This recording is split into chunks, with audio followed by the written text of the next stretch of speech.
O fonoaudiólogo Felipe Salles explica quais são as queixas mais comuns dos pacientes que chegam ao consultório e possuem problemas auditivos. Eles relatam que estão com dificuldade para ouvir em um ambiente onde tem muitas pessoas conversando ao mesmo tempo.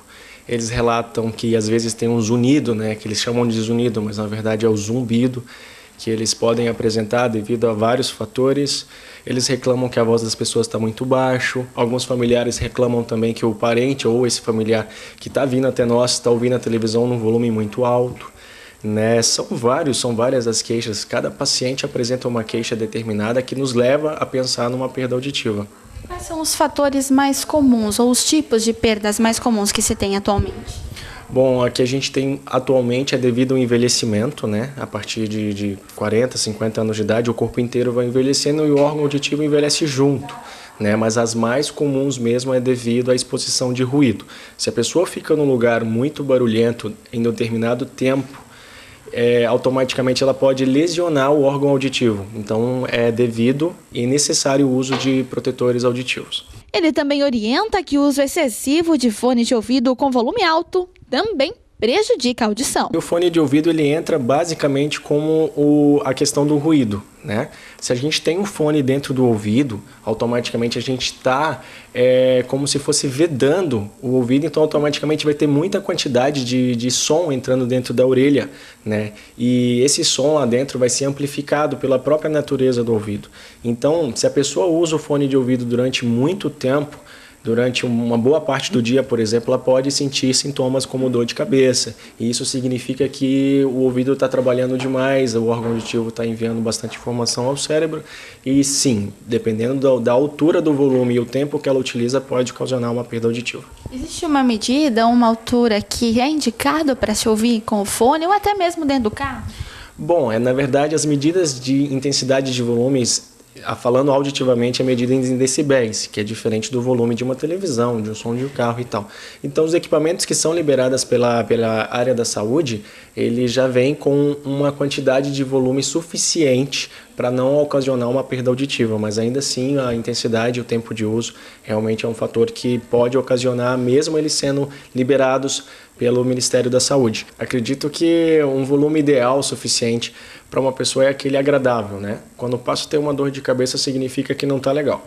Então lá dentro, automaticamente, dentro do ouvido, é um órgão muito pequeno, microscópico, e ele tem uma função muito importante para a gente, que é nos fazer ouvir. E depois, quando a gente vai envelhecendo, automaticamente, dependendo do organismo de cada pessoa, é comum a pessoa ir perdendo a audição mesmo. Por isso que eles têm aquele ditado que todo velho é surdo. Não é que todo velho é surdo, é que o órgão auditivo dele, já devido à natureza mesmo do envelhecimento, já está funcionando menos. O teste da orelhinha, no caso dos bebês, pode vir a prevenir uma surdez precoce? Totalmente. Quando uma criança já sai da maternidade ou até mesmo dentro da maternidade, um fonoaudiólogo ele vai até lá e faz o teste da orelhinha. E esse teste da orelhinha é um teste rápido, fácil, não tem dor.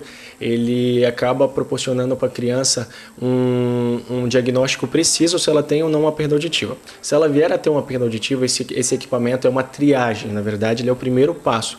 Daí vai acontecer um reteste, onde a criança vai passar por esse teste novamente, e se acontecer uma falha novamente desse teste, daí eles encaminham para nós, para a gente estar fazendo o diagnóstico preciso. Se a gente faz o diagnóstico prévio, como você mesma disse, a gente consegue identificar o problema e já corrigir.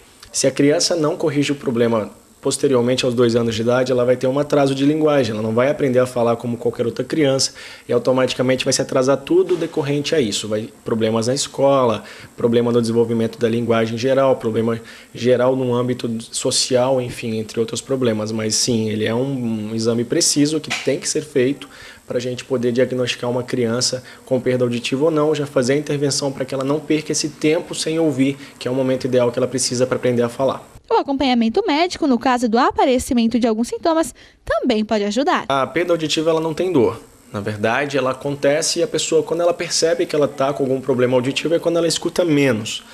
Dor não existe, então provavelmente essa pessoa vai vir a procurar depois que o problema já está instalado, né? O que a gente pode estar fazendo é um acompanhamento. Uma vez que a pessoa veio procurar um profissional para poder avaliar a audição e foi diagnosticado que ela tem um problema auditivo, o interessante é ou ela resolver esse problema, se necessário, com o uso de prótese ou outra intervenção, ou caso contrário, caso ela ainda não sinta necessidade para estar colocando a prótese naquele momento que a comunicação ainda está preservada, ela tem que fazer um acompanhamento de no mínimo 1 ano para poder estar verificando se a perda auditiva dela está evoluindo ou se ela estabilizou. Mas uma vez a perda auditiva diagnosticada, dependendo do tipo de perda auditiva, vai ser para sempre e a tendência é agravar um pouco mais se ela não cuidar.